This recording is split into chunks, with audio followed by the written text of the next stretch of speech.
Hello everyone, welcome back to GK Today. This is Sia and very good morning. Hope everyone is doing fine and feeling healthy.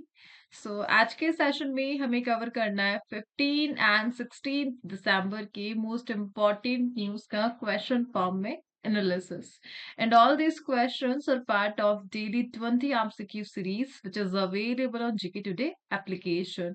Start करते हैं आज का session. काफी important रहने वाला है but इस सेशन को आपके क्वेश्चन के साथ स्टार्ट किया जाएगा जिसका आंसर आपको देना है जो कि लास्ट सेशन से रिलेटेड है. So the question is identify the correct statement about national youth parliament. So national youth parliament से रिलेटेड थ्री स्टेटमेंट यहाँ पे आपको गिवन है and you have to answer which one is right and which one is wrong. The first one is the first National Youth Parliament was held in 2020 under the theme Be the Voice of New India and Find Solutions to Contribute to Policy. So first National Youth Parliament को 2020 में start किया गया था and जिसकी theme थी नए भारत की आवाज बने और नीति में योगदान के लिए समाधान खोजे. Second is the event is organized by the Ministry of Youth Affairs and Sports through the Nehru Yuva Kendra Sangathan and National Service Scheme. So इस इवेंट को ऑर्गेनाइज किया था मिनिस्ट्री ऑफ यूथ अफेयर ने under Nehru युवा केंद्र संगठन and national service scheme. Third statement है यहाँ पे नेशनल यूथ पार्लियामेंट फेस्टिवल के अवार्डीज गिवन है एंड जो फर्स्ट अवार्डी थे वो हरियाणा से वैष्णव पिचाई रहे. सेकंड अवार्डी तमिलनाडु से यतिन भास्कर दुग्गल रहे एंड थर्ड अवार्डी राजस्थान से कनिष्का शर्मा रही. इन तीनों स्टेटमेंट में से कौन सा सही है और कौन सा रॉन्ग है यह आपको कमेंट में बताना है. एंड नाउ आज के सेशन को हम स्टार्ट करते हैं with the top news. First one is Homi Bhabha Chair Scheme is administered by which organization?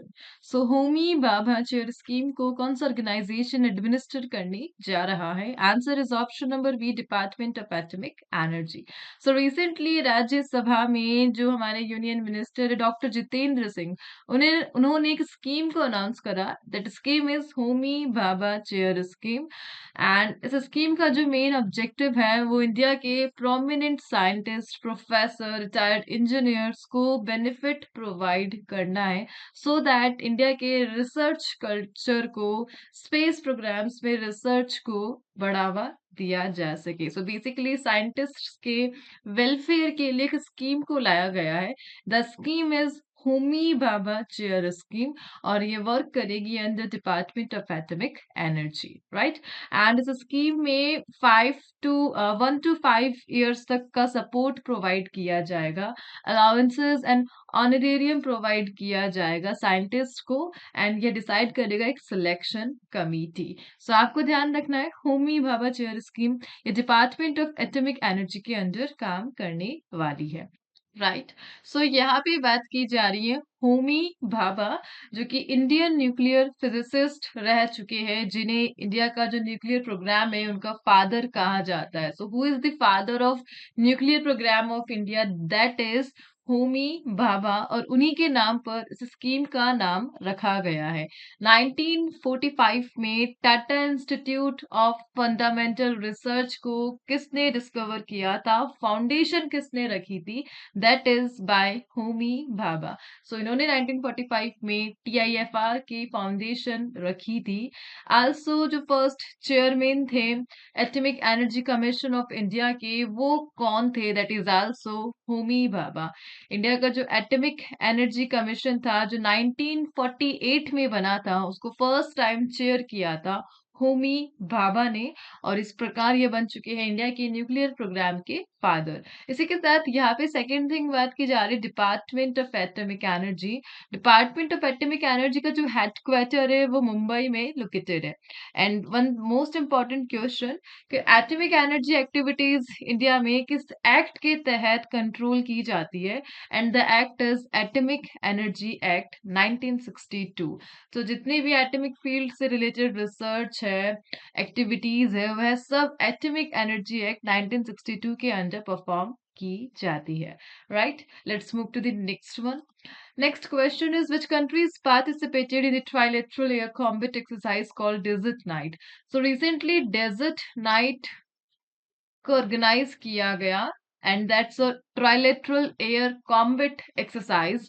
And किन कंट्रीज ने इसमें पार्टिसिपेट किया था? Answer is option number C, India, France and UAE. So recently India, France and UAE ने trilateral air combat exercise को conduct कराया, that is desert night. So इस exercise में इंडियन एयरफोर्स की तरफ से सुखोई 30 MKI ने पार्टिसिपेट किया था, फ्रांस से फ्रेंच राफेल जेट ने एंड यूएई से F-16 ने पार्टिसिपेट किया था, which is a aircraft. And basically इस एक्सरसाइज के थ्रू जो एक्टिविटीज परफॉर्म की गई थी अरेबियन सी में एंड इंडो पैसिफिक रीजन में एंड पर्शियन गल्फ में की गई थी, सो दैट चाइना का बढ़ता हुआ इन्फ्लुएंस को टारगेट किया जा सके एंड वर्ल्ड को बताया जा सके कि हम कितने ज्यादा स्किलफुल है एयर एक्टिविटी में।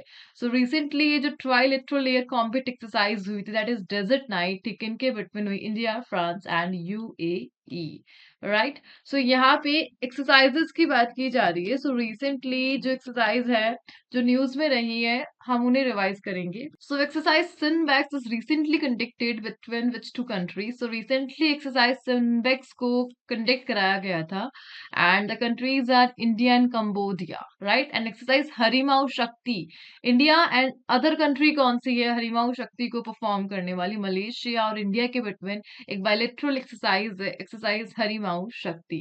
एंड इंडिया एंड सिंगापुर के बिटवीन अग्नि वॉरियर 2024 कहाँ पे हुआ था? सो लोकेशन इज महाराष्ट्र में यह बायलेटरल मिलिट्री एक्सरसाइज कंप्लीट हुई, that is Agni warrior. And recently Indian coast guard conducted India's largest national maritime search and rescue exercise in which city? And the city is Kochi, Kochi में किया गया था by the ICG, Indian coast guard. And sixth Vimochan recently Indian army ने conduct कराया था, और किस type का एक्सरसाइज है? So humanitarian assistance and disaster relief exercise है। Recently cyber security exercise news में थी, जिसे नेशनल सिक्योरिटी काउंसिल ने इनोग्रेट किया था, और नाम आपसे पूछा जा रहा है, that is Bharat NCX 2024, Bharat national cyber security exercise नाम रहा था इस एक्सरसाइज का। रिसेंटली जो आईसीजी है, इंडियन कोस्ट गार्ड, उन्होंने एक regional level pollution response exercise को कंडक्ट कराया था, और उड़ीसा में कराया था, उड़ीसा के किस सिटी में? सो पारादीप पोर्ट में आईसीजी ने पॉल्यूशन रिस्पॉन्स एक्सरसाइज को कंडक्ट करवाया था। Let's move to the next one. Next is what is the name of the portal developed by the department of telecommunication to empower citizens and address fraud communication? So recently department of telecommunication ने citizens को empower करने के लिए and fraud communication को address करने के लिए एक पोर्टल को डेवलप किया है। उस पोर्टल का नाम आपसे पूछा जा रहा है, जैसे DOT ने डेवलप करा है, and the name is option number ए, संचार साथी। सो भारत का जो डिपार्टमेंट ऑफ टेलीकम्युनिकेशन है, रिसेंटली एक पोर्टल को रिलीज किया गया है, दैट इज संचार साथी। सो रिसेंटली डिपार्टमेंट ऑफ टेलीकम्युनिकेशन ने लॉन्च करा है संचार साथी, सो दैट सिटीजन्स की हेल्प की जा सके उनके फ्रॉड को सॉल्व करने के लिए, कम्युनिकेशन सेक्टर में, टेक्नोलॉजी सेक्टर में, टेलीकम्युनिकेशन सेक्टर में। सो बेसिकली ये जो पोर्टल है, ये फीचर करता है चाक्षु फैसिलिटी को। सो चाक्षु फैसिलिटी किसी से रिलेटेड है? संचार साथी से रिलेटेड है, और किस फील्ड में काम करती है? टेलीकम्युनिकेशन फील्ड में काम करती है, सो दैट जो यूजर्स है वो इजीली अपनी फ्रॉड रिलेटेड रिपोर्ट को दर्ज करा सके और DOTs के लिए एक्शन ले सके, एंड इस प्रकार मोबाइल कनेक्शन को सेफ बनाया जा सके। जितने भी बल्क SMS सेंडर्स है, फेक व्हाट्सएप अकाउंट है, इन्हें आइडेंटिफाई किया जा सके, उनके खिलाफ एक्शन लिया जा सके। सो बेसिकली इंडिया के टेलीकम्युनिकेशन को इम्प्रूव करने के लिए, फ्रॉड से बचने के लिए DOT ने संचार साथी को लॉन्च करा है, राइट। सो यहाँ पे देखिए बात की जा रही है पोर्टल्स की। सो अभी हाल ही फिलहाल काफी सारे पोर्टल्स न्यूज में आए थे, just like Shri box portal. ये रिसेंटली था वुमेन एम्पावरमेंट के लिए, किस मिनिस्ट्री ने लॉन्च किया था? Ministry of women and child development ने किया था। एंड एक पोर्टल जिसका नाम आपसे पूछा जा रहा है, जिसे डिपार्टमेंट ऑफ कंज्यूमर अफेयर ने डेवलप करा है fair trade and consumer protection के लिए, इसका नाम है national legal metrology portal, EMAP. So EMAP portal को recently consumer affair department of consumer affair ने डेवलप करा है, which ministry has launch the platform for effective enforcement for no child labour portal. So recently ministry ने एक platform को launch करा है and basically ये जो प्लेटफॉर्म है ये नो चाइल्ड लेबर को प्रमोट करता है. That is why ministry of labour and employment e Daakhil portal ये किस सेक्टर से एसोसिएटेड है? कंज्यूमर कंप्लेन से एसोसिएटेड है. विजन पोर्टल का मेन ऑब्जेक्टिव क्या है जिसे रिसेंटली लॉन्च किया गया था? सो यूथ एम्पावरमेंट के लिए vision portal to empower under privilege youth through education skill development and sustainable livelihood. So youth empowerment के लिए विजन पोर्टल रिसेंटली था. And what is the main name of the portal? Launch to improve ground water management, that is Bhuneer. So Bhuneer ground water को manage करने के लिए एक portal है. E migrate V2.0 web portal and mobile app को किसने launch करा? Ministry of external affair ने लॉन्च किया. Right, let's move to the next one. Next is, what is the name of the chatbot launched by the Prime Minister to assist devotees during Mahakumbh Mela 2025? So 2025 का start होने वाला है महाकुंभ मेले से and recently इसके लिए prime minister ने एक चैटबॉट को लॉन्च करा है and that chatbot is option number B, Kumbh Sahayak. So कुंभ सहायक चैटबॉट को लॉन्च किया गया है सो दैट महाकुंभ मेले के दौरान जो श्रद्धालु हैं उनकी हेल्प की जा सके. सो महाकुंभ मेला लार्जेस्ट रिलीजियस गैदरिंग है इंडिया में एंड हर 12 साल में होती है एंड नाउ 2025 में होने वाला है महाकुंभ मेला 13 जनवरी से 26 फरवरी तक. सो बेसिकली 4 लोकेशन पर महाकुंभ मेला को आयोजित किया जाएगा. First one is Prayagraj, Haridwar, Ujjain and Nashik. So in 4 prominent places पे लगता है महाकुंभ मेला हर 12 सालों में एंड इसके साथ ये बन चुका है इंडिया का और वर्ल्ड वाइड में सबसे लार्जेस्ट गैदरिंग वाला मेला, that is Mahakumbh Mela. And for you a question कि फर्स्ट नंबर पे तो महाकुंभ मेला है जहाँ पे लार्जेस्ट गैदरिंग होती है. इंडिया में सेकंड लार्जेस्ट गैदरिंग कौन सी है? सब and that is West Bengal का Ganga Sagar Mela. So Ganga Sagar Mela is the second largest gathering fair in India after Mahakumbh. So Mahakumbh Mela यह किस हिंदू मिथोलॉजी से रिलेटेड है? सो द रामायण से रिलेटेड है Kumbh Mela and which river is traditionally associated with the Mahakumbh Mela in Prayagraj. So Ganga river से associated है Mahakumbh Mela in Prayagraj. So prominent जो 4 places है जहाँ पे महाकुंभ होने वाला है वह प्लेसेस इंपॉर्टेंट है, इनका नाम आपको ध्यान रखना है. That is Prayagraj, Ujjain, Nashik and Haridwar. Right, let's move to the next one. Next is, which country has launched the world's first taxonomy of green steel? So recently world का पहला देश जिन्होंने लॉन्च करा है first taxonomy of green steel and यह जो step है it is by India. So recently जो मिनिस्टर ऑफ स्टील है that is Shri HD Kumaraswamy, इन्होंने लॉन्च करा है वर्ल्ड का first taxonomy of green steel so that steel industries में कार्बन एमिशन को रिड्यूस किया जा सके.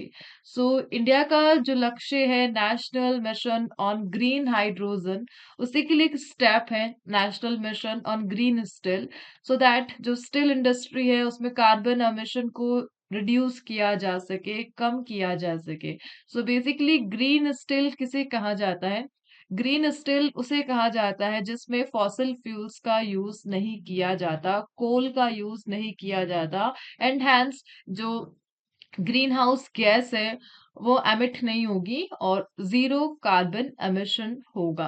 That is green steel. और इसके लिए जो एक स्टैंडर्ड है as having CO2 emission below 2.2 tonne per tonne of finished steel, यह स्टैंडर्ड रखा गया है ग्रीन स्टील के लिए. सो बेसिकली वर्ल्ड का पहला टेक्सोनॉमी ऑफ ग्रीन स्टील को लॉन्च करने वाला इंडिया बन चुका है and it is a part of national mission on green steel to promote a low carbon economy. So basically government of India ने एक प्रोग्राम को लॉन्च करा था, that is national green hydrogen mission.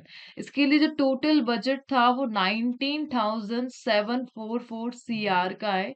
India को एक global hub बनाना है green hydrogen को use करने के लिए, प्रोड्यूस करने के लिए और एक्सपोर्ट करने के लिए। और इसके लिए इंडियन गवर्नमेंट ने प्लान करा था नेशनल ग्रीन हाइड्रोजन मिशन। और हमारा लक्ष्य है zero carbon emission and the target year is 2070। Right. So आपको ध्यान रखना है, जो वर्ल्ड का पहला टेक्सोनॉमी ऑफ ग्रीन स्टील है, इसे किसने लॉन्च करा? It is by India. So यहाँ पे देखिए फर्स्ट ऑफ इट्स काइंड के क्वेश्चंस की बात की जा रही है। सो रिसेंटली इसी से रिलेटेड क्वेश्चंस को हम रिव्यू करेंगे। So which country has launched the world's first self driving satellite? So self driving satellite को लॉन्च किया गया और पहली country that is China. Which city has become the first in India to fully implemented all the three new criminal laws? So जो three new criminal laws है उन्हें implement करने वाला पहला शहर चंडीगढ़ बन चुका है। एंड नितंबू नंदी नदित्वहा ये फीमेल प्रेसिडेंट है, फर्स्ट फीमेल प्रेसिडेंट किस कंट्री की बनी है? नामीबिया की बनी है। India's first AI powered app, recently इसका नाम आपसे पूछा जा रहा है, जिसे लॉन्च किया गया था सो दैट इंडिया में ऑडिट्स को एक्सेसिबल ऑडिट्स को मैनेज किया जा सके। येस टू एक्सेस नाम है इसका। Uber has launched India's first water transport service, Uber Shikara, किस लेक में? दाल लेक में लॉन्च किया गया।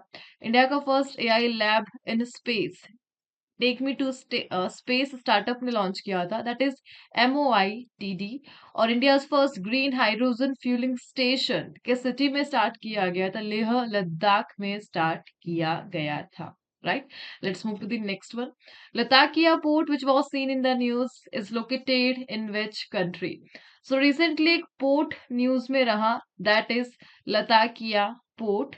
एंड किस कंट्री में लोकेटेड है? Answer is option number C, Syria में लोकेटेड है लताकिया पोर्ट।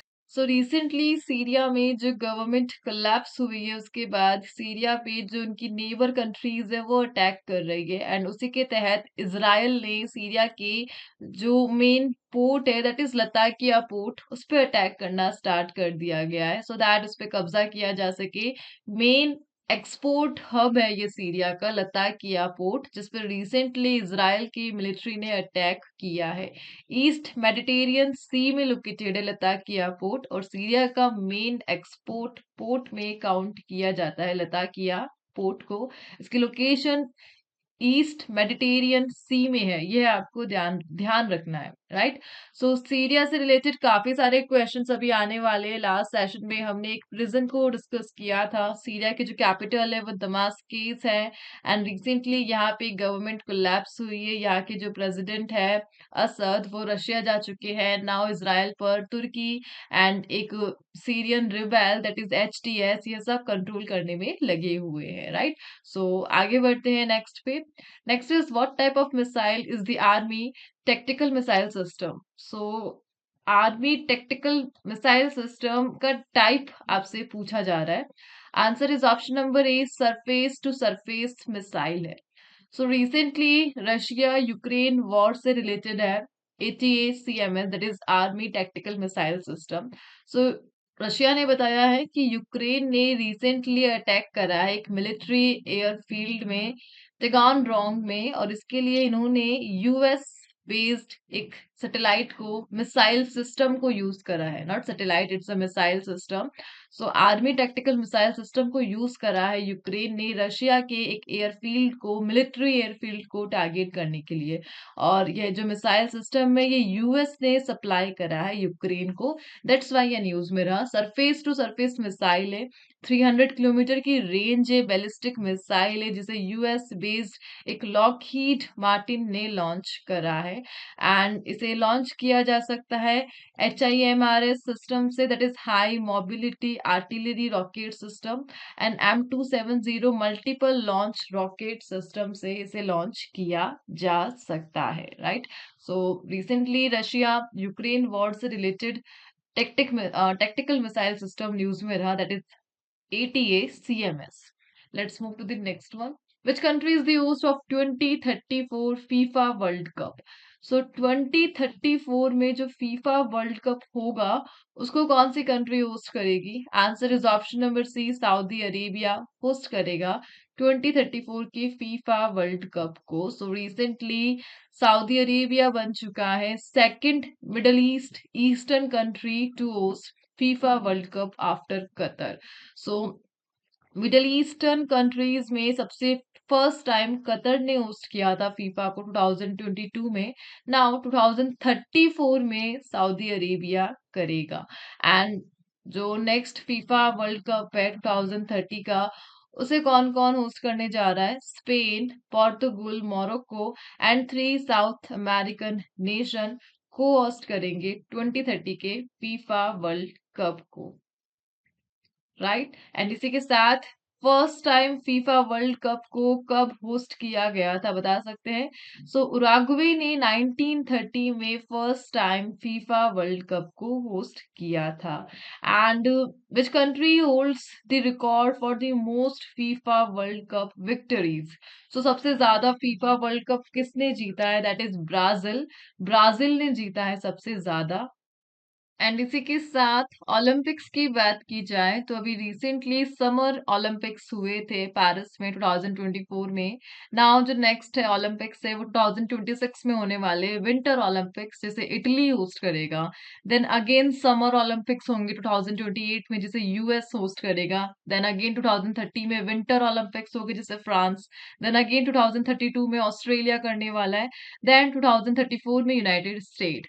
सो 2026 से 2034 तक फिक्स है। एंड नाउ रिसेंटली न्यूज में था कि 2036 के लिए इंडिया ने बिड लगाई है कि वह चाहता है ओलंपिक्स को होस्ट करना। एंड समर ओलंपिक्स रहेगा जिसके लिए इंडिया ने रिसेंटली बिड लगाई है, राइट। सो ओलंपिक्स के बारे में हमने डिस्कशन किया। Let's move to the next one. Next is, which is the nodal ministry for the India AI mission? So India AI mission के लिए जो nodal ministry है वह कौन सी है? Answer is option number C, Ministry of Electronics and Technology. So Ministry of Electronics and Information Technology जिसके cabinet minister है अश्वनी वैष्णव, and that is a nodal ministry for the India AI mission. So recently India AI mission के लिए जो platform है उस पर 8.6 lakh candidates का enrolment देखा गया, और इसी के लिए अश्वनी वैष्णव ने रिसेंटली अनाउंसमेंट किया था। यह जो प्लेटफॉर्म है ये इंडिया के एआई वर्कफोर्स पे काम करता है सो दैट एआई एजुकेशन को एनहांस किया जा सके एंड वेरियस एकेडमिक लेवल पर जो परफॉर्मेंस है उसे बूस्ट किया जा सके, राइट। एंड इसी सिस्टम के साथ डेटा एंड एआई लैब्स को एस्टेब्लिश किया गया था टियर 2 एंड टियर 3 सिटीज में, और ये सपोर्ट करता है इंडिया के एआई मिशन को under the Digital India programme.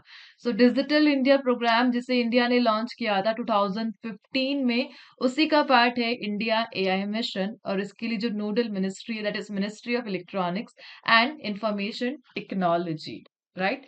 सो ये आपको ध्यान रखना है। एंड नाउ यहाँ पे मिनिस्ट्री की बात की जा रही है। सो रिसेंटली मिनिस्ट्री से रिलेटेड क्वेश्चंस को हम रिव्यू करेंगे। So, what is the name of the new DTH channel launched by Ministry of Education for Indian Sign Language, and that is PME Vidya DTH channel. Sheetbox portal Ministry of Women ने करा है। And recently जो union minister है ports shipping and waterways की, उन्होंने coastal trade को promote करने के लिए एक बिल इंट्रोड्यूस किया था, that is coastal shipping bill. Ayush औषधि गुणवत्ता एवं उत्पादन संवर्धन योजना, ये किसने लॉन्च करी है? मिनिस्ट्री ऑफ आयुष ने। पेंसिल पोर्टल को किसने लॉन्च किया था? Ministry of labour and employment ने। And global one stop centres का प्राइमरी ऑब्जेक्टिव है विमेन्स एम्पावरमेंट के लिए, उन्हें असिस्ट करने के लिए कंप्रहेंसिव इंफॉर्मेशन प्रोवाइड करना। रीसेट प्रोग्राम किस मिनिस्ट्री में से रिलेटेड है? Ministry of youth affair and sports से रिलेटेड है। Let's move to the next one. What is the name of the new route patrolling vehicle introduced by National Highway Authority of India for highway safety? So highway safety के लिए जो NHAI है, उन्होंने recently एक new route patrolling vehicle को launch करा है, उसका नाम क्या है? आंसर इज राजमार्ग साथी।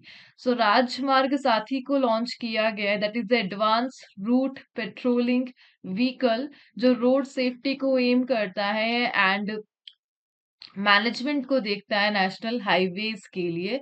और ये जो सिस्टम है ये एआई वीडियो को यूज करता है, सो दैट प्रॉपर एनालिसिस किया जा सके, कंडीशंस को मॉनिटर किया जा सके एंड इमरजेंसीज को हैंडल किया जा सके। सो इस प्रकार हाई सर्विस क्वालिटी को लॉन्च किया गया है ट्रैफिक को मॉनिटर करने के लिए और इंडिया के हाईवे सिस्टम को मैनेज करने के लिए। नाउ यहाँ पे नेशनल हाईवे अथॉरिटी की बात की जा रही है। 1988 में इस बॉडी को स्टार्ट किया गया था, national highway authority of India act 1988 के तहत। सो नेशनल यूथ पार्लियामेंट से रिलेटेड ये जो थ्री स्टेटमेंट है, विच one is right and which one is wrong? So first statement is wrong. So national youth parliament को 2020 में नहीं, 2019 में स्टार्ट किया गया था। सेकंड स्टेटमेंट इज एकदम करेक्ट। ये जो स्कीम है नेशनल यूथ पार्लियामेंट, इसे ऑर्गेनाइज किया है ministry of youth affair and sports ने थ्रू द नेहरू युवा केंद्र संगठन and NSS. Third statement is wrong. जो फर्स्ट विनर थे नेशनल यूथ पार्लियामेंट फेस्टिवल का, दैट इज नॉट वैष्णव पेचाई। वैष्णव पेचाई ये सेकंड विनर थे। फर्स्ट विनर यतीन भास्कर दुग्गल थे। सो यतीन भास्कर दुग्गल ये फर्स्ट विनर थे, ये हरियाणा से बिलोंग करते हैं। वैष्णव पिचाई ये तमिलनाडु से बिलोंग करती है एंड सेकंड विनर थी। एंड थर्ड थे कनिष्का शर्मा फ्रॉम राजस्थान, राइट। सो इसी के साथ इस सेशन को यहाँ पे ओवर करते हैं एंड बढ़ते हैं आज के क्विज के क्वेश्चंस।